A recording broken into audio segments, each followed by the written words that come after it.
S'il y a un mot qui pourrait semer la peur dans le cœur de l'Ukrainien moyen en ce moment, c'est Orekhnik. Le missile russe vole à des vitesses hypersoniques, pour apporter une destruction explosive à n'importe quelle cible choisie par le Kremlin. Orekhnik est trop rapide pour être intercepté par la plupart des défenses aériennes, trop puissant pour que les villes ukrainiennes survivent à son explosion. Et sur ordre de Poutine, il peut être chargé d'ogives nucléaires qui dévasteraient l'Ukraine.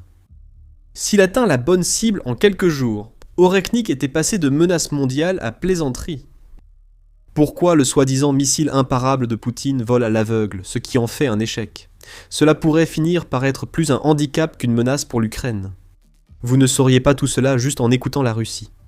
Plus tôt ce mois-ci, la Russie a mené une nouvelle frappe à longue portée contre l'Ukraine, mais elle était différente.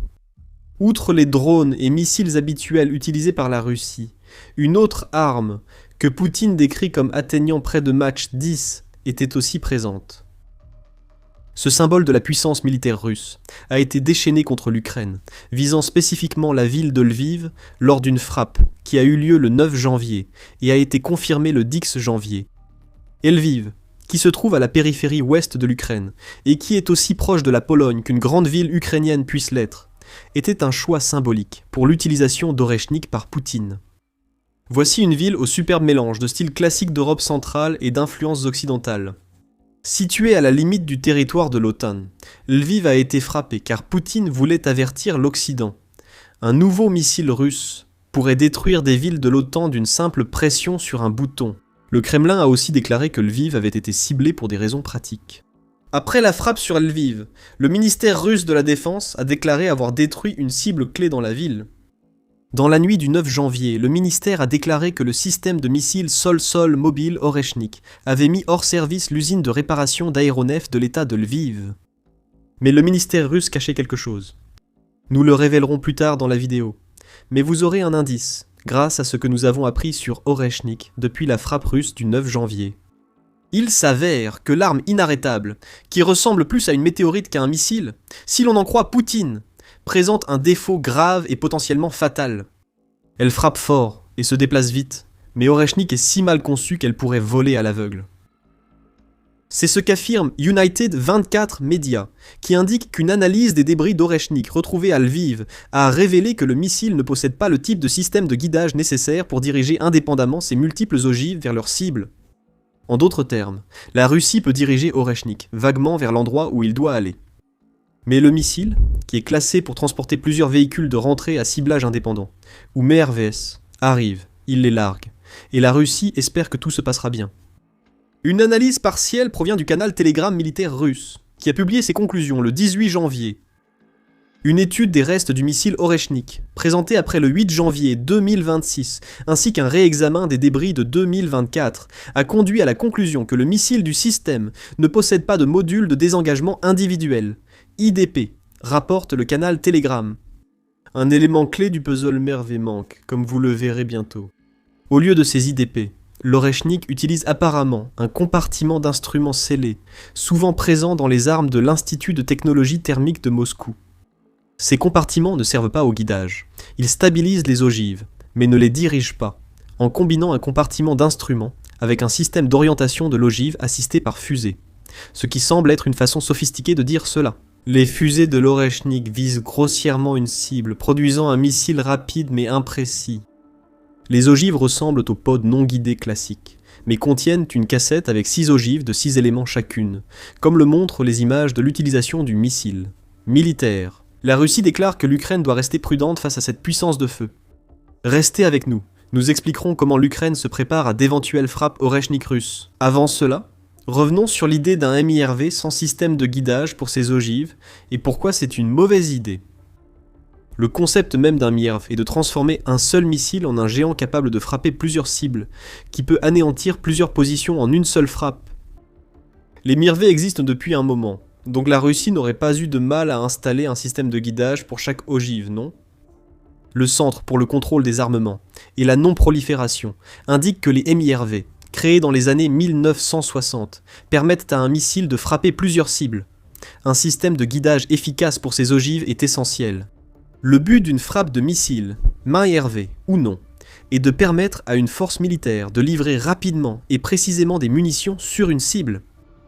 L'idée est que Poutine puisse dire « Je veux détruire un aérodrome ukrainien, comme la Russie dit l'avoir fait à Lviv, et l'Orekhnik devrait pouvoir le faire. » Le missile libère ses ogives, qui se dirigent ensuite indépendamment vers leur cible, sauf si les défenses aériennes les détruisent. C'est un concept simple, mais c'est quelque chose de complexe à réaliser d'un point de vue technologique. Et il se pourrait bien que cette technologie, ou son absence, ait été la perte de la Russie en ce qui concerne l'Orekhnik, selon le rapport de Unité de 24 médias sur l'analyse de l'Orekhnik.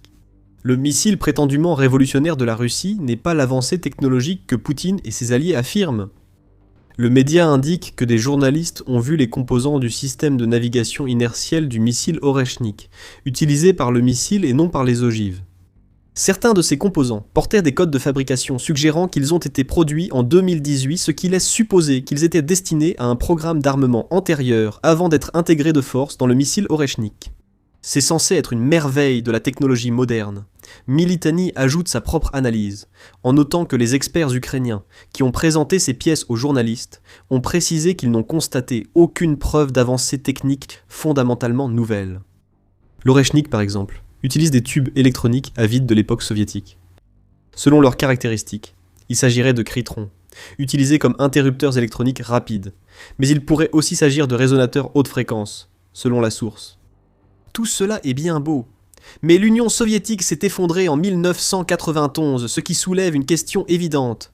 Que font des pièces vieilles d'au moins 35 ans dans un missile ? C'est censé montrer le meilleur des innovateurs russes modernes. Pour l'instant, il n'y a pas de réponse. La raison la plus probable semble être que l'Orekhnik n'est pas aussi avancé que Vladimir Poutine le prétend. Cela correspond aux affirmations précédentes, selon lesquelles l'Orekhnik serait basé sur un autre missile russe, appelé RS-26 Roubiège. Cependant, il ne s'agit pas d'un missile de l'époque soviétique. Missile Threat signale un début de développement en 2008, ce qui expliquerait la présence de composants de 2018 dans les missiles Orekhnik actuels. Le RS-26 n'est pas encore en service, car il est toujours en développement. On ne sait pas si le programme Orekhnik a remplacé le programme RS-26. Mais si les affirmations selon lesquelles l'Orekhnik est basé sur le RS-26 sont vraies, alors tout ce que l'Orekhnik a vraiment pour lui, c'est d'être un missile capable de voyager à des vitesses hypersoniques. De plus, il contient de vieux composants, et ses ogives n'ont pas de guidage.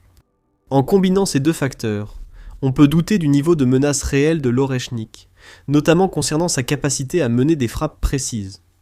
Continuez à regarder pour découvrir la réponse à cette question. Et si vous appréciez cette vidéo jusqu'à présent, aimez, abonnez-vous et laissez vos commentaires. Revenons maintenant sur un point que nous avons abordé plus tôt. Nous vous avons dit que l'information concernant l'absence de système de guidage pour les ogives de l'Orekhnik était un indice de quelque chose. Le ministère de la Défense russe pourrait dissimuler la vérité en affirmant que son missile a touché directement un aérodrome à Lviv. Ce tir n'a peut-être pas été aussi précis que la Russie voudrait vous le faire croire. Selon United 24, l'analyse médiatique de la frappe d'Orekhnik sur Lviv du 9 janvier a révélé que l'absence de système de guidage pour les ogives du missile était flagrante. On pense que l'Orekhnik serait capable de larguer jusqu'à 6 grappes d'ogives sur sa cible à Lviv. 4 de ces grappes d'ogives ont réussi à atteindre le sol dans la ville. Les médias United 24 ne précisent pas si l'une de ces ogives a touché des cibles présentant une quelconque valeur stratégique. Cela ne posera sans doute pas de problème. Poutine se contente de terroriser les villes ukrainiennes, même si la Russie n'atteint pas de cible militaire majeure. Notez que 4 n'égale pas 6. Que sont devenues les 2 autres grappes d'ogives ? Apparemment, sans système de guidage, elles se sont éloignées de Lviv. United 24 Médias indique que des analystes ont confirmé 2 impacts distincts lors de la frappe sur Lviv, correspondant sans doute aux 2 autres ogives Orekhnik. Ces 2 impacts se sont produits à une certaine distance de ce qui semble avoir été la cible initialement visée par la Russie. Plusieurs problèmes sont possibles ici. Selon Militani, la vitesse très élevée du missile pourrait en être la cause. Non seulement la précision est importante en configuration cinétique conventionnelle, où les ogives reposent sur la masse et la vitesse sans explosif, mais aussi parce que toutes ne survivent pas à la rentrée atmosphérique, rapporte le média. Ce point serait un problème majeur pour la Russie. Orekhnik est un missile balistique. Un missile balistique vole si haut qu'il sort de l'atmosphère, parfois jusqu'à 80% de son trajet, selon la distance qu'il doit parcourir jusqu'à la cible. Si les ogives que le missile déploie ensuite n'arrivent même pas à traverser l'atmosphère terrestre, alors elles sont pratiquement inutiles. Oui, les restes calcinés de l'ogive pourraient encore toucher le sol, mais toute notion de précision serait perdue, tout comme les sous-munitions dont l'ogive était équipée. Si cela arrive avec Oreshnik, cela expliquerait les 2 ogives perdues lors de la frappe sur Lviv. La Russie pourrait aussi utiliser l'énergie cinétique de ces ogives Oreshnik pour causer des dégâts, selon Militani. Cela pourrait poser problème, même si les ogives Oreshnik traversent l'atmosphère. Intactes ou non, leur dépendance à la force cinétique pourrait être moins destructrice que ce que la Russie souhaite. C'est ce qui ressort d'une étude chinoise que Militani affirme avoir été publiée en juin 2025 par un chercheur en véhicule blindé nommé Andriy Tarasenko. Si l'étude est correcte, les déclarations de Poutine sur la puissance des armes hypersoniques pourraient n'être que de l'esbrouf. Les résultats de l'étude montrent pourquoi, comme l'a révélé Militani, sur la base d'une expérience avec un prototype de projectile cinétique ultra rapide sur un champ d'essai dans le désert de Gobi.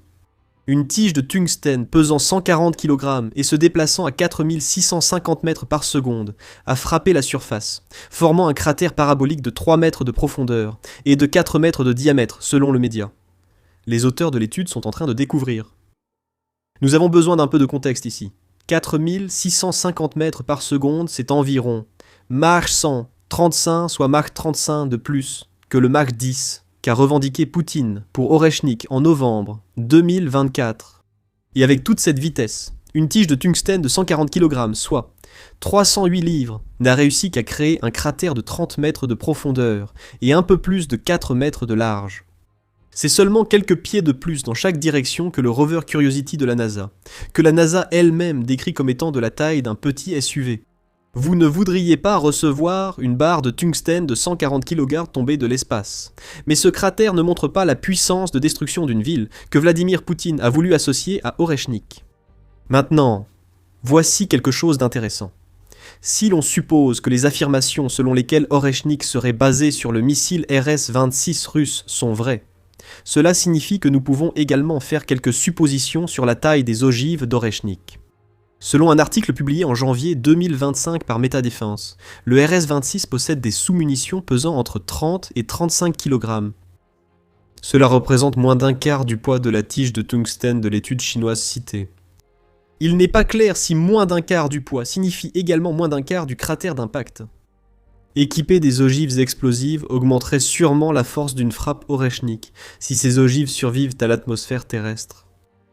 Il convient également de noter qu'on pense que Oreshnik possède 6 ogives chacune avec 6 grappes, ce qui fait un total de 36 sous-munitions de ce faible poids. Pourtant, toutes ces preuves suggèrent qu'il s'agit d'un missile qui tire à l'aveugle et à blanc. Eh bien, pas tout à fait, mais comparez le cratère d'impact de la tige de tungstène à l'hybride drone-missile flamant rose de l'Ukraine, et le Oreshnik semble soudainement un peu mou. En août 2025, la Nouvelle Voix de l'Ukraine a publié les commentaires du chercheur principal du Musée national de l'aviation d'Ukraine, Valery Romanenko. 2 impacts. Toute usine militaire russe sera mise hors service au moins 1 an. Sur le site d'impact, le cratère fera environ 20 mètres, a déclaré Romanenko à propos du flamant rose ukrainien. C'est 5 fois la taille du cratère laissé par la tige de tungstène lors de l'expérience chinoise. C'est un cratère causé par une arme sûrement bien moins chère à produire que l'Oreshnik. Même des vitesses hypersoniques ne compensent pas une telle différence d'impact. Les ogives ou sous-munitions de l'Oreshnik peuvent être difficiles à intercepter pour les défenses aériennes, mais elles ne causent peut-être pas autant de dégâts qu'il le faudrait pour que le missile vaille la peine d'être utilisé en grande quantité. Cela nous ramène à une question que nous avons posée plus tôt dans la vidéo. Quelle est la véritable menace que représente l'Oreshnik ? Il est difficile de répondre, car la plupart des informations sur ce missile sont théoriques ou viennent de Russie, donc peu fiables. Cependant, l'Ukraine ne prend certainement aucun risque. Le 17 janvier, Militani a rapporté que l'Ukraine avait mené une frappe contre le terrain d'entraînement, d'où la Russie lance ses missiles Oreshnik. Ce terrain d'entraînement, situé à Kapustin Yar dans la région d'Astrakhan en Russie, s'appelle le 4e terrain d'entraînement central interarmé de l'État. L'Ukraine aurait attaqué le site avec des drones, mais le résultat reste incertain. Militani a indiqué que des systèmes de défense aérienne fonctionnent sur place. Il est donc possible que l'attaque de l'Ukraine n'ait pas réussi cette fois-ci. Du moins. Mais selon CNN, la frappe du 17 janvier de l'Ukraine pourrait avoir servi de preuve de concept. L'Oreshnik que la Russie a lancé sur Lviv aurait dû parcourir environ 1600 km pour atteindre sa cible. L'Ukraine pourrait réduire la distance qu'un de ses drones aurait à parcourir pour frapper le site de Kapustin Yar en lançant ses armes depuis un point aussi proche que possible des lignes de combat. Une frappe ukrainienne sur la base d'Oreshnik est possible. Si le rapport du 17 janvier est exact, l'Ukraine vient de prouver à Poutine qu'elle sait quoi viser pour compliquer les futures attaques sur Oreshnik. L'Ukraine ne prend aucun risque et tente de couper Oreshnik dès son lancement. Mais cela ne répond pas à la question de savoir dans quelle mesure ce missile représente réellement une menace pour l'Ukraine. Si les affirmations de la Russie selon lesquelles Oreshnik était capable de transporter une ogive nucléaire sont vraies, alors la menace serait énorme. Supposons que Poutine sombre un jour dans sa folie contre l'Ukraine au point d'essayer de raser le pays, mais supposons qu'il ne le fera pas. Les propos de Poutine sur la météorite étaient accompagnés d'autres déclarations, selon Forbes en décembre. Poutine a déclaré que plusieurs armes à ogive à énergie cinétique, frappant la même cible, auraient une puissance équivalente à une frappe nucléaire. Il a ajouté « Nous savons où et quand des météorites sont tombées, et leurs conséquences, parfois, la formation de lacs entiers. » Ces affirmations ne reflètent pas les découvertes des chercheurs chinois cités. Forbes offre aussi une analyse technique, concluant qu'Oreshnik n'est pas aussi menaçant que le prétend la Russie. Il indique que l'ogive contenant les 6 véhicules de rentrée transportés par Oreshnik pèse environ 1800 livres et frappe à Mach 10. Comme mentionné plus tôt, ce poids et cette vitesse créent beaucoup d'énergie cinétique. En fait, cela représente environ 36 milliards de joules, mais une tonne de TNT génère une énergie explosive équivalente à 44 milliards de joules.